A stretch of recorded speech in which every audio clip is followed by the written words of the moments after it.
Hey guys, welcome back to the Austin Young Show. I have Jay Sustain with Smoking with Strangers in the studio today.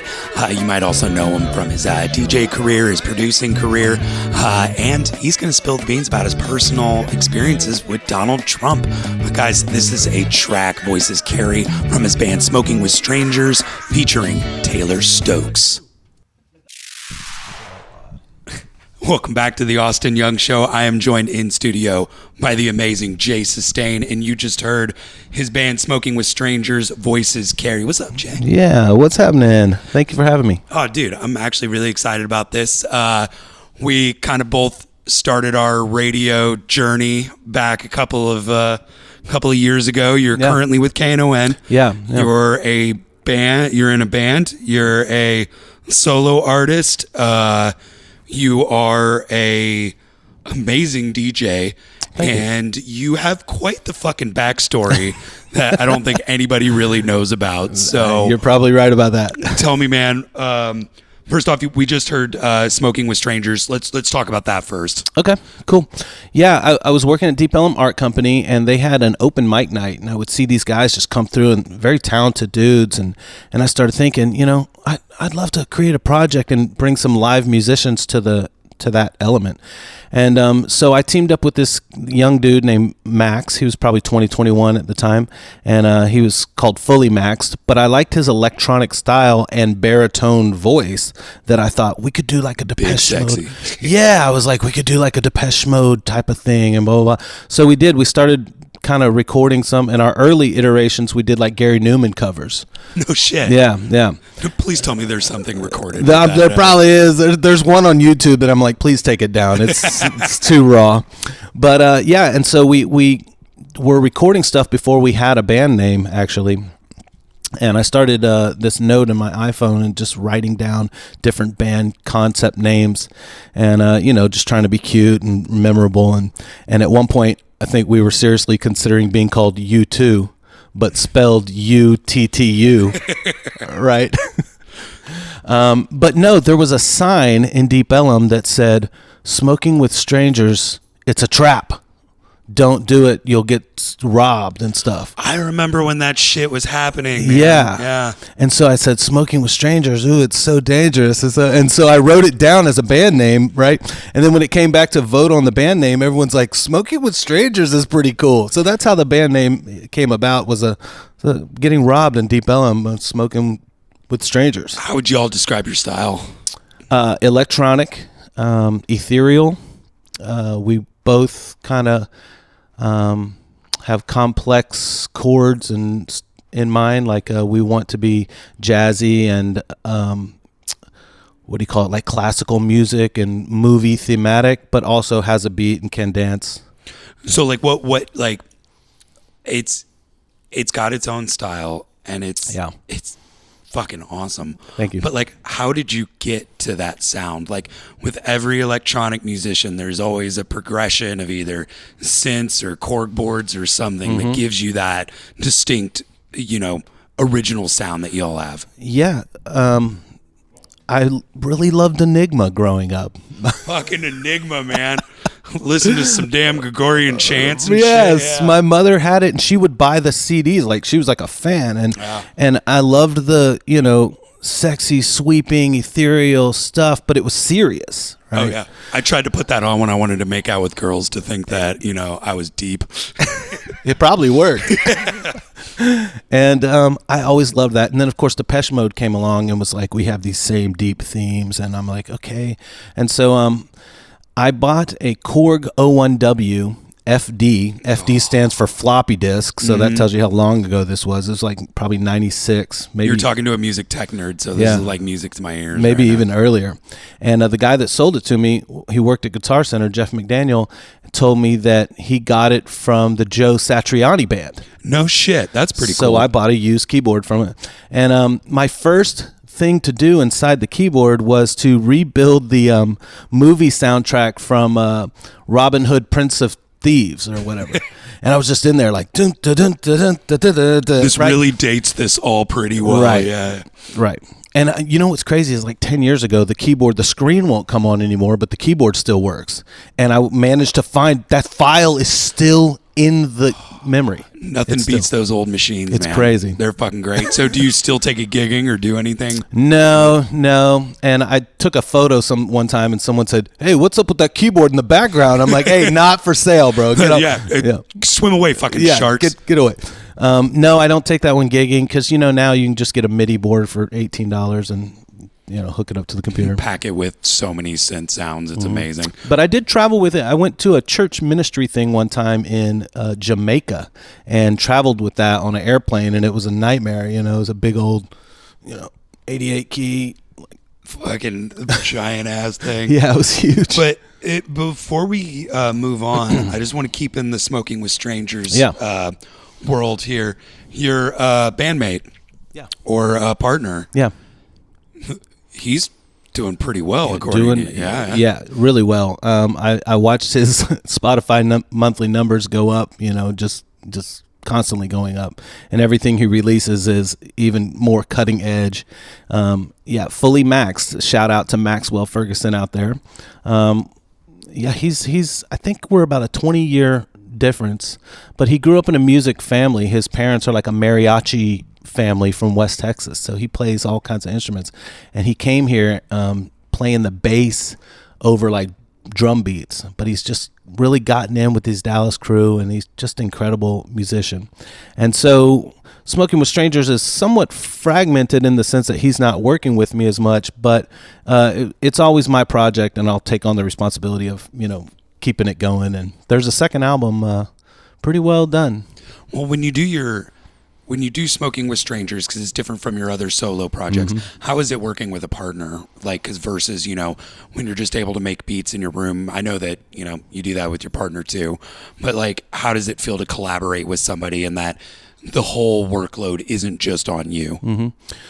With Max, it was a little different because I would bring up old stuff. Enigma, Depeche Mode. He doesn't know it. He's 20 years younger than me. He's heard of these bands, but doesn't know. Just a baby. Yeah, but he has a new theory of beats and stuff, whereas I'm thinking, this tribal, sexy, he's more like chop it, make it, thick and chunky, and I'm like, I love his young approach to this old sound that we're trying to get. So he's like grown up. You grew up with Depeche Mode and Enigma, and he's growing up with Pendulum or Sub Focus kind of thing. Yeah, Closey and that kind of it's still serious and deep, but it's bigger and chunkier and drop bass. I don't know how to call it. I sound so old right now. Drop bass. Drop the bass. Yeah, it's just a wobble, wobble, wobble. Yeah, wobble, wobble. His granddad was a legend in the Dallas music scene, and people called him, J Ferg. His name was John Ferguson, and he'd be the white-haired guy back there just nodding his head at the shows, and he was a badass, and he passed away about 2 years ago, I think in his 70s, but really incredible dude named John Ferguson, and brought Max around to the scenes, and as a young kid, I think Max was 17, 18, 19 out here with his granddad seeing shows. Well, you talk about Deep Ellum with with the same love and passion that me and Veronica do. What was your history with the neighborhood coming in? Because I know like you play this neighborhood all the time. A lot, yeah. So we'll get to it later, but I worked for my dad, church ministry for a very long time, and at age 40, my mother passed away, and that sent me into this kind of emotional spiral. Without my, confidant, my best friend, my mom. And I was, I guess you could call it a midlife crisis. I was having this crisis of like, I need to make my mom proud, and I did all this music and nothing's coming of it, and she's not here anymore, and now my dad's, an oppressive, boss, and I was spiraling. And I just woke up one day and said, you know what, I'm quitting the company, and I'm going to find a neighborhood. And I did. I just contacted a realtor, and I said, is Deep Ellum still cool? And she goes, yeah, they've got stuff down there. And she showed me all these places, this and all these lofts, and I just went, and I was just trying to find music and nightclubs and just take control of my own destiny. Something that you weren't familiar with until that point. To be honest, I just kind of lived in the shadow of my parental, expectations. Got it.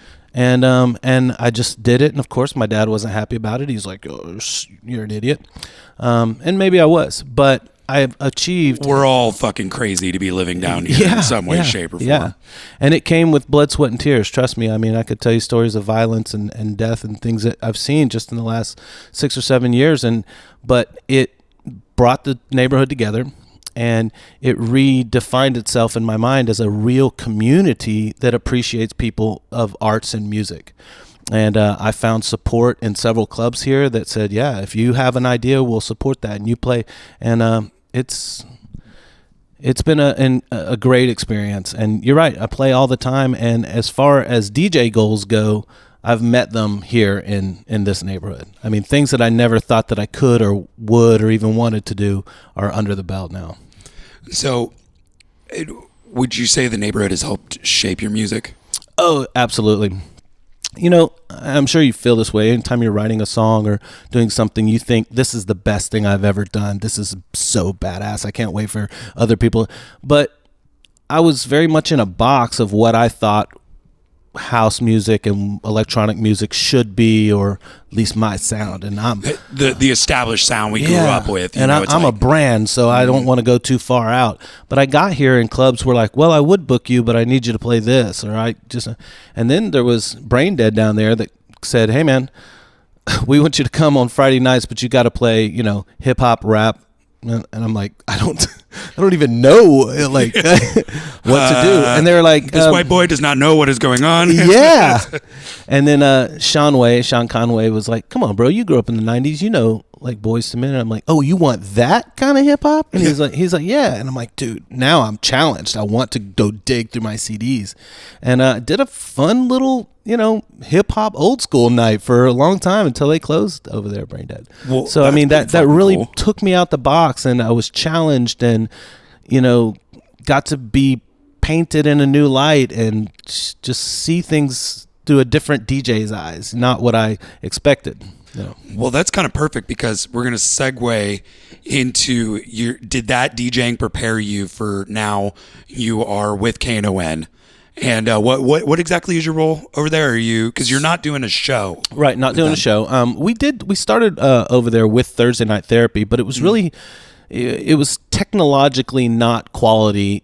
Trying to do live remotes, and they would always fail, and so we just stopped doing it on the air. My title is Program Director of KNON Now, which is the streaming station within the overall brand. I love it. Kick Push Radio is a personal favorite. Yeah. Eric, man. Rock and Roll High School too, man. DJ Poser. Yeah, he's great. I was just on there the other night, and I got to say, both me and him, it was hot as hell outside, but goddamn, that studio was freezing. Oh, it's freezing all the time. So if you're ever going to be booked on KNON Now, bring a sweater. Bring a sweater. It's sweater permanently in there. I have a hoodie hanging on the back of my chair every day. Yeah. So did the DJing kind of help you kind of go into that role and help you kind of see like what needs to be done, because you were pushed outside of your comfort zone at Brain Dead? Did that kind of help you eventually go into KNON to be able to look after a bunch of different shows with music you probably wouldn't listen to? Sure, it kind of did. I had a level of professionalism from being in media before that I knew that you got to bring to an office environment like a radio station. But yeah, absolutely. There is every kind of genre on that station. That's what makes KNON what is cool. I mean, you literally go from like Tejano to like Americana to like a golf, and then the morning blend shows. And then the blend shows are just a blend, they're whatever. And then a New Orleans guy, and then the youngest girl on a podcast, like an 8-year-old girl doing a kid's show. So yes, that is cool. By the way, it is very good. Just for anybody that doesn't know, can you just give them like a little 10-second elevator pitch on that show? Sure. Award-winning Johnny Woodstock from New Orleans has an 8-year-old daughter named Mariella, and she has a kids show on Sunday afternoons from like 2 to 4 p.m., I believe. And she's the host of her own radio show. Now that's fucking cool. She's. Someone said she's the youngest in America. I don't know about all that. I really haven't done the research, but just we have an 8-year-old taking the reins, and I think that that's cool. The one thing I would love to know is how many 8-year-olds, though, know what the radio is? Yeah, exactly. Like yeah, totally. It's apropos that she's on the streaming station because she can pull it up on a phone app, and whatnot. But she knows how to do the stuff. She loads the top of the hour. She's really good. She watched her dad do it for a long time, and so now it's just really easy to her. In fact, I was watching on the cameras the other day. Yes, we have cameras in this. I know you do. I was looking at it very ominously. I'm like, shit. Am I going to get in trouble? I'm drinking out my water bottle in here. No, you're good. I was watching on the cameras, and I was watching her show one of the other DJs how to use the CD player, and I'm like, wow, here's an 8-year-old. She's like, press this, and it'll eject out, and I'm like, wow, this is cool. It's like your own little tech service. Inside, just training them young enough. But before we go on break, we're going to listen to one more track from you, Surviving Kai, Present Yourself. Yes. Tell us about that project, man. Okay, cool. Thank you. Surviving Kai was actually started by my friend and I, Dave Egger. Dave is a world-renowned cello player, works with Foreigner and the Dave Egger Orchestra and some of the best. That's some big names, man. I dropped the biggest one I could think of. Has worked in all kinds of stuff, movies as well. And this project started where he would send me little film clips that were like 15 to 20 seconds long, and it would just kind of be a landscape. And he would say, let's create a backing track for this landscape. And so this project started with all of the songs that were written by me but never got signed to a project. And so there were hundreds, actually. There were hundreds of tracks that were just soundscapes and weird little noises and dings and dongs and abstract things that just never went anywhere. And I said, man, I'm going to put a name on it called Surviving Kai, and I'm going to do it. Present Yourself features a sample of my father, the televangelist preacher guy. Oh, we're getting into that. Those bombshells are coming after this damn break. Yeah. So Present Yourself by Surviving Kai. All right, guys. We'll be right back. All right, welcome back to the Austin Young Show. And trust me, that is probably one of the coolest in-between segments I've ever had. Jay showed me some photos, but real quick, that was Surviving Kai, Present Yourself. Yeah. Man, I'm just going to turn this mic over to you. Jay, tell me about your life growing up. Well, My parents were divorced, and my mother had custody of me. I was raised by my mom. My dad went on to be a preacher. He always was a preacher, but he in the 80s, the tele-preacher thing like started. The Billy Graham kind of thing. Yeah, exactly. And he went on to be one of the good ones, and he played piano, and I hear a dog barking. Oh, yeah. We're really excited about it. She apparently wants to be a preacher. Yeah, so he went on and he played piano really great. He's like a Southern soul piano player, and my mother tried to raise me out away from that.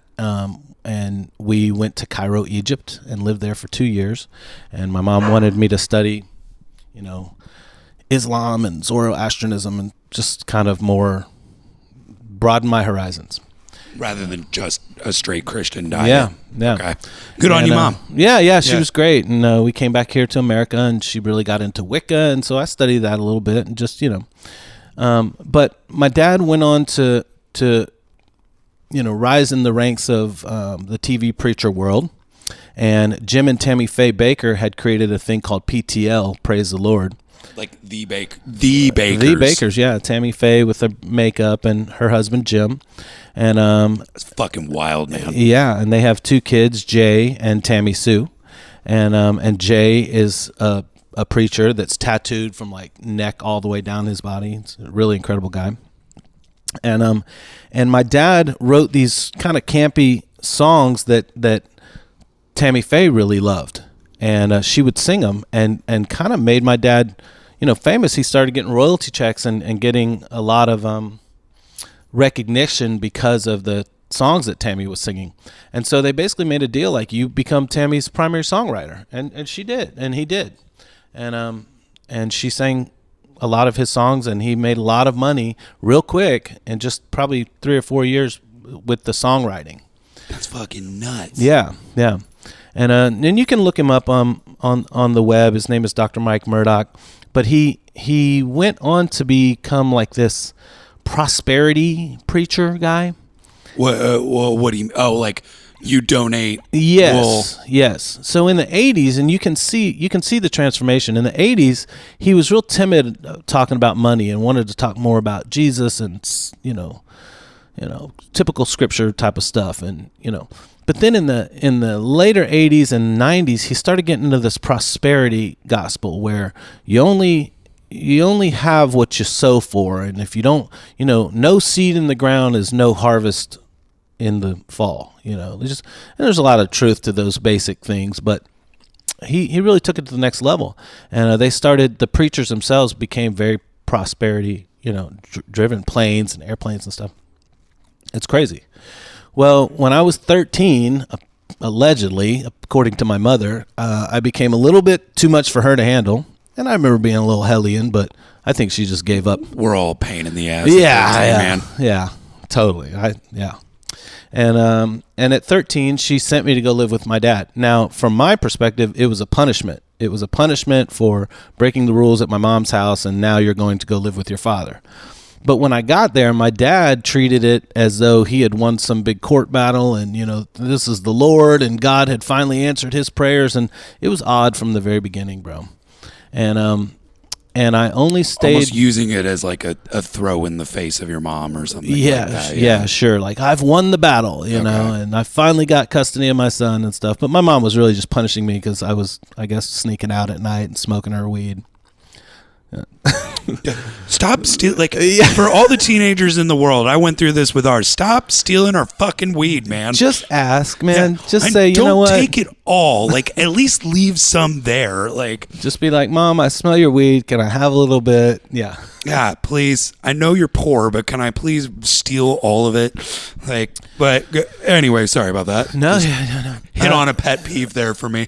So ages 13 to 17, I lived with my dad, which wasn't a very long time, but it was a very interesting time. We lived in Argyle, Texas, at this huge 6-acre mansion-like thing. It's still out there. I actually just went about a month ago and viewed it. Stood out the gate like a weird, creepy guy. And he bought lions and yeah. Wait. Yeah. Lions, tigers, and wild. Bears, oh my. Yeah. And are we talking Tiger King kind of thing here? Yeah, totally. God damn. So he bought all kinds of animals, but I guess I'd just start with that one. He bought a lion. I came home from school one day, and Please tell me what the lion's name was. We called him KK. Okay. Or just K. But my dad was like, he's king of the kingdom. So I think that's what KK came from. Okay. Yeah.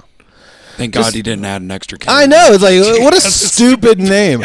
Anyway, I think I called him something different, but he was just a cub when we got him, but still the size of a dog. He grew very, very fast, and in about 6 months, he had to be put outside because he had eaten a whole arm of a couch off, pulled it off, all the stuff. Because he's a fucking tiger. Yeah, he's a lion. Yeah, lion. He's an African fucking lion. And I remember one time we were just playing. You know how cats do with your hand? They'll grab onto your hand and kind of kick with their back legs. Because it doesn't matter how big the cat, they're all fucking cats. They're pretty much the same. Yeah, they want to hide behind the corner and jump out at you. It's a cat. But at one point, he had my arm, and I tried to pull away, and he yanked back. Oh, no. And I realized, at that point, I'm like, it's a lion. You'd stop playing now. Get your arm back and get the fuck up, and my dad said that. He's like, you play too much with him. You're going to realize that he's a lion, And it's true, because we used to feed him raw chicken, right? And I would hear his teeth just pulverize that bone, just eat it all, eat the whole thing. And so your arm is nothing, And but yeah, he had other animals. Just Jesus. So what happened to the lion? I mean, was it used as a church prop or something? Well, no, he definitely took a lot of pictures with it, and and made religious inferences, and the Lion of Judah, and this, that, and the other, But in the end, the lion. So the state found out, and the city of Argyle, and they all showed up one day. And they were like, this is absolutely, you might have a permit to purchase the lion, but you do not have the right to hold it here at this location. So my dad had to get a zoo person to come and give us the proper specs on how to have a lion. And so my dad built this like huge enclosure now, it's like 600 yards. It's crazy. And lion still got out. It still got through. So you mean to tell me somewhere in Argyle, Texas, well, I'm guessing it's not alive now, but it was roaming the fucking savannah of Argyle. Yeah, yes, he got out. And my dad had peacocks and peewhirl and other exotic other exotic birds that were just walking around the property. And one morning, I got up to go to school. I always got up real early at like 6 a.m. because we had to drive from fucking Argyle. I got up and I go outside to feed the horses, and I just see like a massacre of birds. Oh, no. And I'm like, I didn't know the lion was out, but I see the birds and the peacocks, and they're kind of piled up. And I'm like, and I'm like, this has got to be the cat. So I go to the lion kennel, and I don't see him anywhere. I don't see where he's gotten out. I just don't see him. And so I ran in and I pounded on my dad's door, and I'm like, KK is out. And he's like, what do you mean? And I'm like, there's birds. And he's like, he gets up real fast, grabs his shotgun, and he goes out stalking after the cat. We eventually found him. He just comes walking up to us nicely after a few minutes. He's like, hey, hi, lion. Yeah, what's up? He's covered in blood, right? Just all over his chest. His mouth is just covered in blood. How do you not shit yourself in that very moment? I mean, I'm sorry. I see a giant-ass fucking cat with blood on its mouth coming at me. I'm screaming and fucking running out the door like Wile E. Coyote. You know, it's weird. It's like you have an unspoken bond with them that they won't bite your neck, It's weird. But they could at any moment. Yeah, you're a lot more trusting than I am, I guess. But and so he comes walking up, and I'm just like, oh my God. And my dad's got the shotgun, and I'm like, don't do that. That's a terrible idea, And once we reported that incident happened, they forced him into a wildcat refuge. Okay. Yeah, and so he got rid of that. But he got other weird exotic animals after that, like spider monkeys and llamas and just other crazy stuff. But the lion was definitely the oddest one. Well, like, from there, for me, is like, how does that shape that you've lived with a lion, had one sleep with you in a bed? Like, for me, how does that form your opinion now of, like, exotic pet ownership and stuff like that? Or, like, yay, nay? I would never do it. It seems I just have no desire to do that. I don't know. I feel like if you get them young, they're somewhat trainable and they're somewhat manageable, but I don't think it's the right environment for a cat. Like I said, they force us to create this huge enclosure, and most people don't have that. And if you don't have what it takes to take care of these things, I think it's probably a bad idea. But in the end, it's too much money. Who has this kind of money and why? And this is what you do with it. I don't know. Well, for me, it's like I see maybe 40% of dog owners are pretty shitty dog owners, and that's, I'm just talking out my ass on that figure there. But like, most of those people, I feel like, are the people that are going to buy a fucking lion. Probably. Like, so that's what worries me is like, a dog can already be dangerous enough. Put that into somebody in the hands.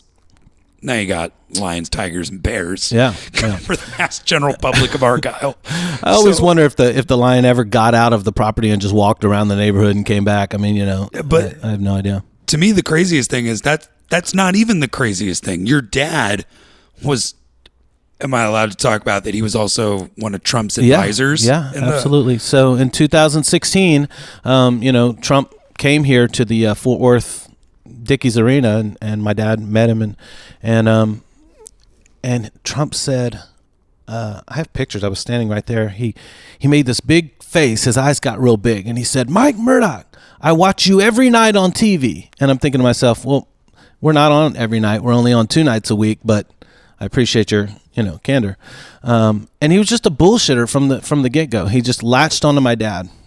And a week later, my dad, after that Fort Worth Dickies Arena, my dad did a partner meeting in New York where we would fly there with book table merch, and we would just do a meeting and let everyone in New York know Mike Murdoch's here. You come, pay $100, you know, sign a book, something like that. Yeah, cash, get a photo. Yeah, cash grab, in my opinion, but just a thing. I mean, it's the same as Comic-Con. Sure, it's just you're show up. Just selling the Lord instead of X-Men. Mm-hmm. Yeah. And at that event, Michael Cohen, Trump's attorney at the time, and Pastor Mark Burns, this Black North Carolina TV preacher guy, came into the meeting. I recognized Cohen, but I didn't know the other guy, Pastor Mark Burns. This was when Cohen was still kind of doing the hush money. This was 2016. And shit, dude. So you met Cohen actively as he was literally... And Trump wasn't elected yet. This was in the summer of 2016. And they came to the meeting, and they were real douchey with me, to be honest. I took him to the side, and I said, my dad will be back here in a minute. And I tried to kind of introduce myself and let him know what our protocols were. And he goes, I know who you are. He was just very dismissive and rude and New Yorker style, And I said, all right, cool, good for you, fucking asshole. And he just thought of you as the lowest totem pole. Well, I guess I am. I'm doing the dirty work, but still, you're still a son. You still don't have to treat me that way. Yeah, I'm still a son. Could be your boss one day. Yeah. But either way, they were kind of douchey, and at that point, my dad and his assistant went to Trump Tower with Michael Cohen. And I flew back to Dallas with all the stuff. And when my dad came back to Dallas a day later, he was already wearing the flag pin and saying, I'm going to be part of the Evangelical Council, which I looked up really is nothing, actually. It's not. It's just they pray and they have prayer breakfast and stuff like that. It's a thing for Trump to pretend that he's actually a Christian, essentially. Yes, it is. And they pray on him. But I heard Trump with his own mouth on Fox News refer to my dad. My dad was on Fox News and did, talked a couple times. But I heard Trump with his own mouth in his own eloquent way say, I need the blacks. And he said that and said, I need the Christian blacks to vote for me. And so the whole picture to me was just such a using thing. It really pissed me off, and it really turned me against his operation from the get-go. I didn't like how he was using people specifically to get the black vote and the black. I was just like, come on, man, just be the leader to the people naturally instead of like trying to hawk these preachers. It was very corny. In your opinion, because you've got to see him when the cameras were off, what back then, what was the most realistic thing about him? Because everything else is manufactured. So to you, was there ever a moment where he was just real or said something actually distinguishable, or is he literally just an idiot? I did not find him to be profound in any way. He didn't say anything that you would think, oh, wow, what a real leader, what a man. I just didn't, is the bravado him in person, or is that all just a camera show? I think that he's really that way. I think that they've let him be his alpha personality for so long that he doesn't know anything else. I also think he talks so much because everyone's just staring at him. So when he comes into a room, he's just like, oh, chicken nuggets. I love the nuggets over here. What at McDonald's? There's so many. Look at Mike Murdoch. Mike, let me shake your hand. Like he just looks around the room and says words. And he just jumps from one powerful person to somebody slightly more powerful. He sounds like he's got ADD, really. I mean, he acts that way. He just kind of, and he's very candid. He'll just say to your face, like, I need you to, get the Christian vote for me. He'll just say what he wants. And I think a lot of people like that. My dad does. My dad thinks he's real, shoots from the hip, blah, blah, blah.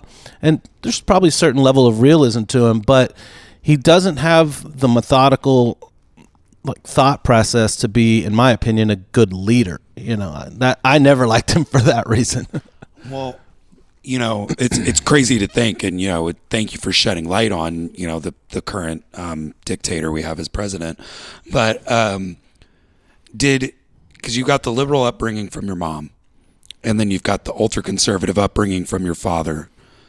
How do those two make you, Jay? How do they do?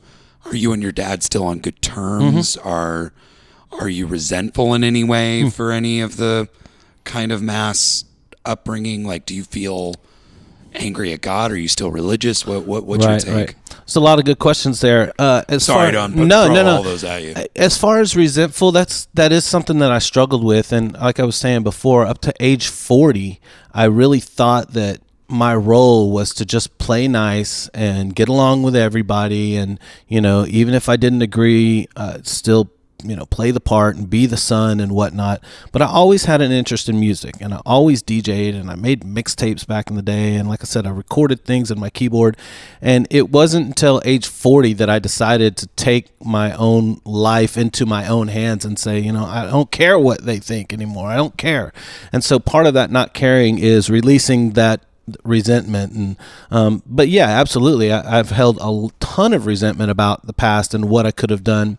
In fact, I've been working on a book actually for a long time, and the working title of the book was Day Late, Dollar Short. Okay. Because like I basically waited till the last moment of life to, I'm 40 years old now, I'm going to make techno music. Every mother's worst fucking nightmare. Yeah. My dead mother's like, I'm so proud, son. You've done well. So yeah, as far as religiously, I've just taken a back seat to it.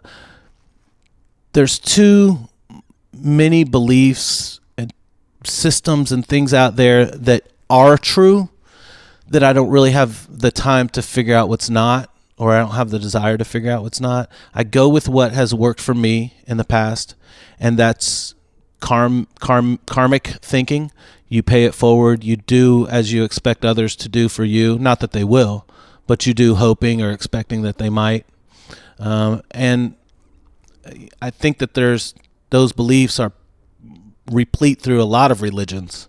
And so I couldn't say what religion, if any, I am or subscribe to. But no, I don't hate God or anything. A lot of people have asked that, though. You could see why they would kind of maybe get to that point. Yeah. But for you, you've made your life. You're able to take it all into your own hands. What happens to you if you're DJing, like maybe a festival or something, and a 15-year-old comes up to you and asks you, I want to do what you do. What advice, after your lifetime of different upbringings and different musical styles, what advice would you give that kid? I'd be like, bro, this is a 21 up show. You're not even supposed to fucking be here. Yeah. Security.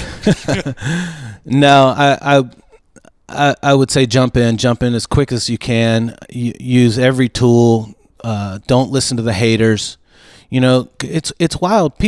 Some people hate just because you're doing things. It's so weird. Like, it's true. The more you're pissing people off, I think that means you're doing something right. Something right. Yeah. It's weird.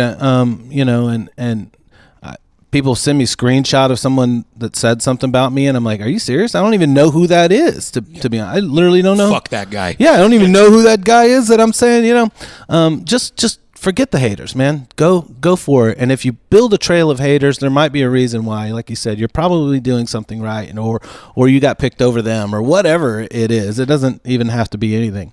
But go for it. Go for it. Yeah, because I got to think, both of the genres that we love, like you're into the goth EDM. Goth. Yeah. And then the 80s new wave dance. New wave, Devo. Fuck, I love Depeche Mode. But like, I love ska. Our two genres are not the most popular genres. Right. So like, would you give any advice to a kid that's getting teased or something about like, your genre's not like mainstream or... Yeah, just keep going, man. Just fuck them. Yeah, yeah. It doesn't fucking matter. It's like when people, there was a person, and I will not say her name. I should, but I'm not going to. Not that long ago, she said to me, "When are you going to make something good?" Ooh. And I kind of, my initial reaction was like, fuck you. Your mama fucking make something good. I'm making what I want to make. But in the end, it's it's all relative, isn't it? What you think is good and what I think is good. Every track I've ever put out I thought was good, or I wouldn't have put my stamp on it. So, I don't know what she likes, but apparently it's something different. I mean, you got to make what you love. Yeah, just otherwise, do what how you can you do. be happy with yourself? Individuality is hidden in what you choose, your style of music, your fashion. I'm not trying to be deep or anything here, but we're all different. Whatever you want to be, that's you. That's your character. That's who you are. And if someone says they don't like it, fuck them. Get on the next bus. It doesn't matter. All right. One last question, man. Yeah.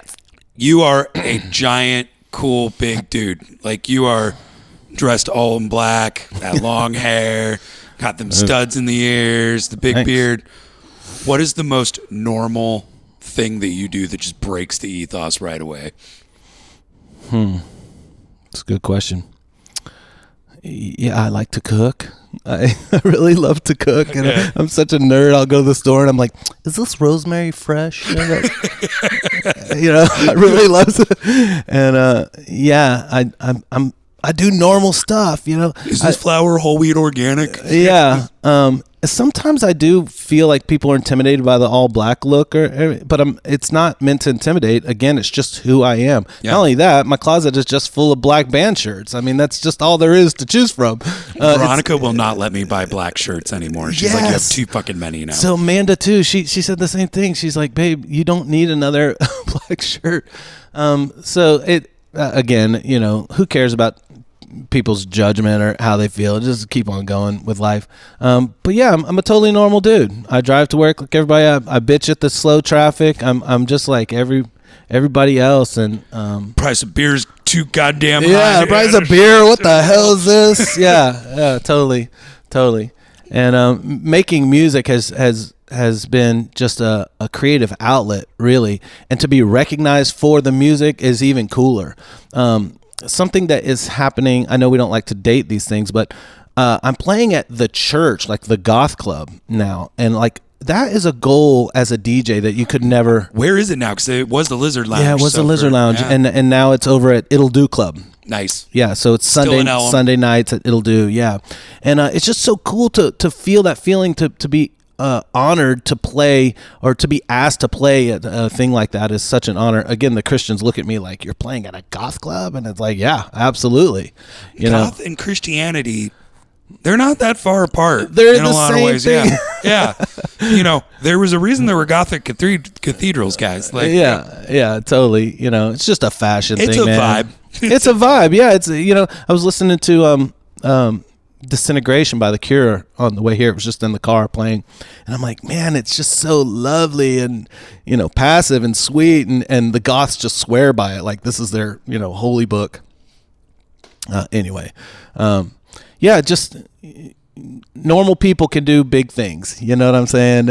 Hell yeah, they can. All right, and you get recognized by your neighborhood, and that is freaking cool. Best feeling ever. It really is. It really is. I've only been down here since 2016. It's less than 10 years that I've put into making music here, and got a face on a banner. I get booked a lot. Like it's cool, man. You're about to have a cool sailing decade at this point. Yeah. But we are almost out of time. Yeah. So tell my listeners, this is your self-titled project, Jay Sustain, Chronos. Jay Sustain. Yep, the song is called Chronos. It's just very deep. I was listening to some music that had changes on the 5 instead of the 4, and the melody comes in at a weird time, like a 3 instead of and so I made a dance track, like a house music, deep house music track that just had some complexities to it, basically. And it got signed by a decent label called Dissident out of Miami, and they're a subsidy of EMI. Oh, cool. Yeah, so it was really cool. And this is the one I was telling you about that got like promotional responses back, and I was like, wow, the biggest DJs in the world type of thing. Can you tell us what one of the world's biggest DJs? Yeah, it was actually Pete Tong from BBC Radio said, not for me. Which I think is the best endorsement you could ever fucking Yeah, have. it actually still, I was like, he heard my fucking song. He knows who I am. Yeah, even though it's not for him. No, it's really cool. I was excited, and this is Chronos on Dissident Music. Well, first, shout out all your socials where people can find you, man. Yeah, Facebook, J Sustain Music, Instagram, J Sustain Music, SoundCloud, J Sustain, Spotify, J Sustain, and it's spelled like it sounds, JAYSUSTAIN. And don't forget Smoking with Strangers, and Yeah. they got a second album on the way, guys. That's right. So everybody, thank you so much. Jay, thank you for coming in. My pleasure. Thanks for having me. No problem, man. This is Chronos. Austin Young Show.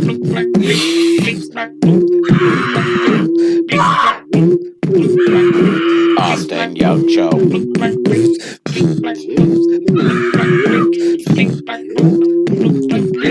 Austin Young Show.